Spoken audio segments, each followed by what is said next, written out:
So these are the names of the mighty men whom David had. Josheb, Shebeth, a Tachmonite, he was chief of the three, and he wielded his spear against 800 whom he killed at one time. And next to him, among the three mighty men, was Eleazar, the son of Dodo, the son of Ahohi. He was with David when they defied the Philistines who were gathered there for battle, and the men of Israel withdrew. He rose and struck down the Philistines until his hand was weary, and his hand clung to the sword. And the Lord brought about a great victory that day, and the men returned after him only to strip the slain. Next to him was Shema, the son of Agib, the Hararite. The Philistines gathered together at Lahai, where there was a plot of ground full of lentils, and the men fled from the Philistines. But he took his stand in the midst of the plot and defended it, and struck down the Philistines, and the Lord worked a great victory. And 3 of the 30 chief men went down and came about harvest time to David at the cave of Adullam, when a band of Philistines was encamped in the valley of Rephaim. And David was then in the stronghold, and the garrison of the Philistines was then at Bethlehem. And David said longingly, "Oh, that someone would give me water to drink from the well at Bethlehem, that is by the gate." Then the 3 mighty men broke through the camp of the Philistines and drew water out of the well of Bethlehem that was by the gate, and carried and brought it to David. But he would not drink of it. He poured it out to the Lord and said, "Far be it from me, O Lord, that I should do this. Shall I drink the blood of the men who went at the risk of their lives?"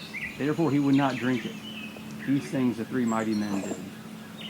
Now Abishai, the brother of Joab, the son of Zeruiah, was chief of the 30. And he wielded his spear against 300 men. He killed them and won a name beside the 3. And he was the most renowned of the 30, and became their commander, but he did not attain to the 3. And Benaiah, the son of Jehoiada, was a valiant man of some zeal, a doer of great deeds. He struck down 2 Ariels of Moab. He also went down and struck down a lion in a pit on a day when snow had fallen. And he struck down an Egyptian, a handsome man. The Egyptian had a spear in his hand, but Benaiah went down to him with a staff and snatched the spear out of the Egyptian's hand and killed him with his own spear. These things did Benaiah, the son of Jehoiada, and he won a name beside the 3 mighty men. He was renowned among the 30, but he did not attain to the 3. David set him over his bodyguard. Asahel, the brother of Joab, was one of the 30. Elhanan, the son of Dodo of Bethlehem. Shema of Harod. Elikah of Harod. Helez the Paltite. Era, the son of Ikesh, Tekoa. Abiezar of Anathoth. Mebunai, the Hushathite. Zalman, the Ahoite. Meroai of Netupha. Helab, the son of Benah of Netupha. Ittai, the son of Rabai of Gibeah of the people of Benjamin. Benaiah of Pirathon. Hiddai of the brooks of Gash. Albi, Alban, the Arbathite. Asmaveth of Bahurim.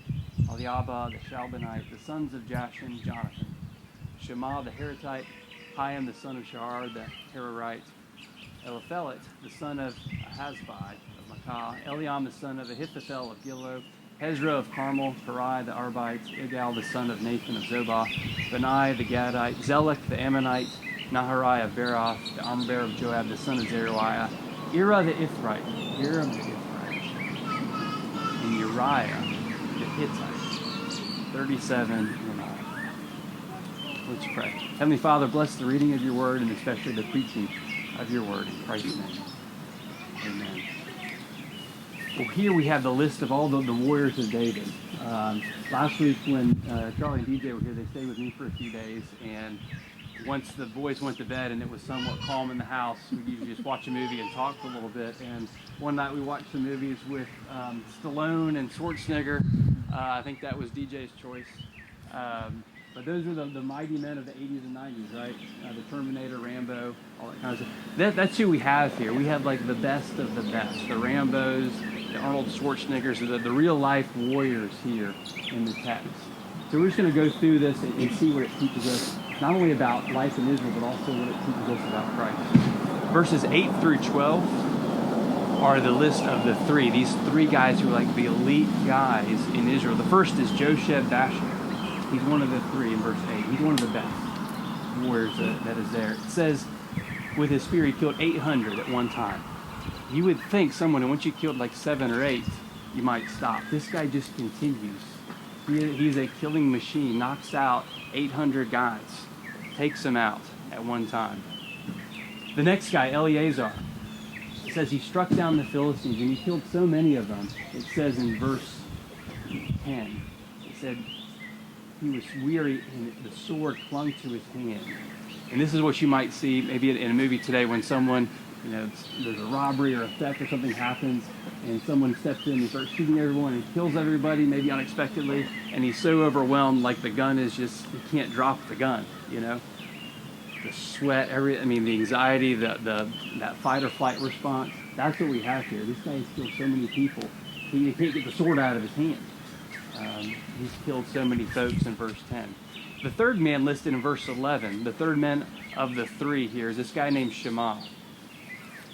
And it says he killed some Philistines. They gathered at Lehi. Does anybody remember from the time of the judges something that happened at Lehi? Anybody? Any of our Bible scholars? Well, in Judges 15, there's a confrontation. The Philistines, as they normally do, are attacking the Israelites. And they come to Samson and say, Samson, we need your help. And Samson does what any normal person does. He goes and finds a dead donkey. And he takes the jawbone from the donkey, and it says he goes and kills 1,000 Philistines with the jawbone of a donkey. That happened at Lehi centuries earlier. It was a mass execution of Philistines from Samson. This is the same area, so there's been a lot of death and violence here in Lehi. And here it says this man Shammah, he took his stand in the midst of a plot of land to defend the land and the people. So the image here you have really is really every action film ever made in Hollywood. Everyone flees because the Philistines are coming in, and one man stands alone in a field to defend the field and defend the people. And it's this man Shammah, and he kills these Philistines and defends the land for the farmers. It's probably safe to say this happened maybe around harvest time. The Philistines came in to get the crops. And this man stands alone and defends them. This guy is an unbelievable warrior here in verse 11. So those are the three. These are like the three elite guys who helped David in his military work. Verses 13 through 17, you have three anonymous warriors. We're not given exactly who they are. So we've gone from the three guys that are named. Now we have three anonymous guys in verses 13 through 17. And basically this happens probably early in David's reign, or maybe when David is running from Saul, but he's camped out and he's in a cave west of Bethlehem. Remember, David's from Bethlehem. He's camped out west of Bethlehem. And David, in the midst of that, he's basically quarantined in his cave with some of his men. And David says kind of almost a throwaway line, verse 15. Look at it with me. He says, "Oh, that someone would give me water to drink from the well of Bethlehem by the gate." So David in a cave west of Bethlehem, on the run from the Philistines, says, "I wish I had a drink of water from my hometown of Bethlehem." And really what he's saying there is similar to today. So I grew up in Greenville. The water in Greenville is pretty good. It's better than the water in Charleston. The water in Greenville and the water in Charleston is much better than a lot of the water in Florida. I've been down there. It's just better, right? So water is different based on where you grow up, where you're from, the city that you're in. That's the same thing in these villages in ancient Near East. The water in Bethlehem was different. That's how he was raised, drinking that water. So what David is doing is not so much saying, "I really wish I had that water." He's saying, "I wish I was back in Bethlehem. I wish I had the peace and the safety and security of Bethlehem where I grew up and had that." So he says that in passing. And three of these warriors are so loyal to David. They have so much respect for David. They say, "You know what? Let's go and break through a band, a garrison of Philistine warriors, and let's get some water for David." And that's what they do. That's what the writer here tells us they do. They go and they break through the Philistines' camp, verse 16. They get the water and they bring it back to David. And notice what David does. Does he enjoy it? Does he drink it? What does he do? In verse 16, it says he poured it out. How do you read that? Is that disrespectful? Is that an act of David just not appreciating what's been done to him? What's the best way to read that? It's an awkward situation. The best way to understand that is Mark chapter 14. In Mark chapter 14, Christ is in Simon the leper's house, and he's having dinner with his disciples and others, and this woman comes in with this expensive flask of ointment, of perfume. And you remember this story, Mark chapter 14. What does she do with it? She dumps it out on Christ's feet, and she gives it to him. And what's the response? Does everyone appreciate that?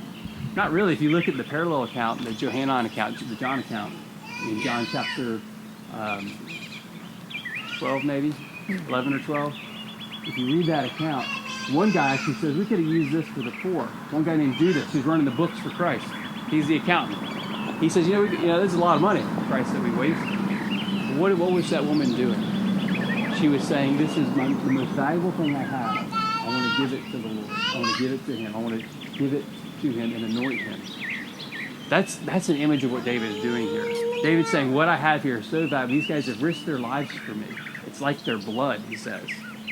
I'm not worthy of this. I'm going to give it to the Lord. He puts it into the ground, pours it in the ground as an offer of worship to the Lord.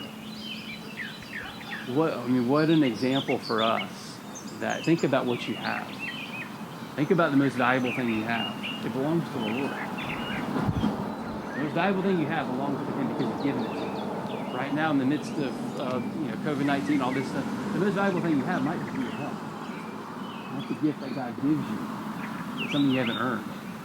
But really, the application here is that everything you have, the most valuable thing you have, belongs to the Lord. And that's what David does. He pours it out and says, this belongs to God. It's not mine. He says, I'm not worthy of this. And so he did. So it's not an act of disrespect. It's really an act of worship for the Lord. Look at verse 18. We're now going to go 18 through 23. We have two specific men that he's listed here. Abishai, who we've read about, the brother of Joab. He's chief of the 30. This is the guy that helped quell Absalom, who helped quell the revolt with Sheba in chapter 20. So we've read a little bit about Abishai. The next guy I want to focus on is verse 20, Benaiah, the son of Jehoiada. Jehoiada is the high priest. So he's the son of a priest. He's the son of clergy. All right. This is a guy, there's some guys in the Bible that you don't get much information about, but you wish you had more information about. This is one of those guys you wish you knew more about him because he's pretty interesting. If they were to use terminology today, if there was anybody you wanted to be socially distant from, this is the guy. Because he might kill you for looking at him wrong. He might kill you because he doesn't like you. He might kill you for any reason he wanted to. This guy is dangerous. I wish we knew more about him. He does three things here that set him apart as a really bad dude. And I mean that in a positive sense. A bad dude. The first thing, it says he struck down 2 aerials of Moab. We don't know what that word means, but we know it's a lot of Moabites. He attacked Moabites and he was a one-man wrecking ball. He took down these Moabites. The second thing he did, he struck down a lion in a pit on a day when the snow was falling. Sounds like a poem by Robert Frost. What's going on there? Well, here's what's going on here. In ancient Near East, they would have subterranean containers for water and to collect water. And it looks like a lion has fallen into the container where they collect water. So a couple things are happening. One, they need the lion out so they can get the water. Second of all, the lion's trapped, so he's hungry and dangerous. So who do they send in? They send in Benaiah, this guy, to take down the lion. And so just like Samson does during the time of the Judges, this guy goes into a subterranean tank and takes out a lion. And, I mean, that is impressive. I would never want to do that. I would die immediately. He takes out a lion, kills the lion, and they're able to get the water. The third thing he does is verse 21. It says he struck down an Egyptian, a handsome man. Kind of an awkward phrase. Did he kill a male model? That's what we're asking. Did he kill a male model? Well, if you read the parallel account in Chronicles 11, another way to translate that is this was a tall Egyptian. This was a big Egyptian, not just a handsome Egyptian. This was a large man. And not only that, it says he had a spear in his hand. And if you read Chronicles, I think it's Chronicles 11, Benaiah doesn't have a spear. He's got a smaller object. And so he goes against this large man with a spear and takes him out. So he's done these three things that set him apart as a really bad dude. And if we had more time this morning, we would go into the book of 1 Kings. Because what's going to happen later is after David dies, well, before David dies, David says to Solomon, here's a lot of things you need to know about the job. Here's your on God training. And the last thing is, make sure you kill Joab. Remember Joab, the evil guy who was always killing people, killed Absalom, Abner, all these guys. And when Solomon becomes king, he brings in Benaiah and says, Benaiah, I got a job for you. I need you to take out Joab. Benaiah's like, all right, good. He goes and finds Joab. You know where Joab is at? Joab's in the tent, the tabernacle of worship. He's hanging on to the altar. And Benaiah's like, okay. Goes back to Solomon. He's in the tabernacle. What do you want me to do? Solomon says, take him out. Okay. Benaiah goes back and kills him in the tabernacle at the altar. This is a bad dude. And he takes over as the military general for Solomon. Benaiah is a tough dude here. And it says David set him over his bodyguard. And we come across his name a few weeks ago. I didn't highlight it then. But he's the guy in charge of the people protecting David. Because you don't want to mess with this guy. He's dangerous. The next section, the last section here, verses 24 through the end, through 39, has a list of all these different names. And I do wish Charlie was preaching this week because we'd have to read all these names. We're going to spend all night trying to read these names and figure them out, make sure I didn't screw it up. But you got all these difficult names. Elika, Shema, Helez, Zalman, Heleb, Rabai, all these different names. And they're hard to read. But you probably, if you read through them, did one of the names stand out? The very last name, Uriah the Hittite. And as one writer said, it's almost as if the writer of this has a highlighter and he's highlighting the name and putting it last so that you don't miss what's happening here. And what's happening here is the writer is saying Uriah the Hittite was a faithful warrior for David. A faithful warrior. He did everything for David. And how did David treat him? David betrayed him. He slept with his wife, lied about it, covered it up, and then sent Uriah to his death. That was how his loyalty was repaid. And so as you finish this section, a couple thoughts here you have are, one, David was a mighty man, had all these warriors that helped him accomplish all these things, but even David wasn't faithful to his own men. And it points us forward to the need for a true king who will accomplish so much more, and he's always faithful, and he will not be betrayed. He will not betray others. He will be betrayed by Judas. And when Christ accomplishes victory at Calvary, at the cross, he doesn't have all these guys to help him out. Christ does it alone. He does it in isolation. He does it being abandoned. He had an inner circle of 3, and where did they go? They all fled. They all left.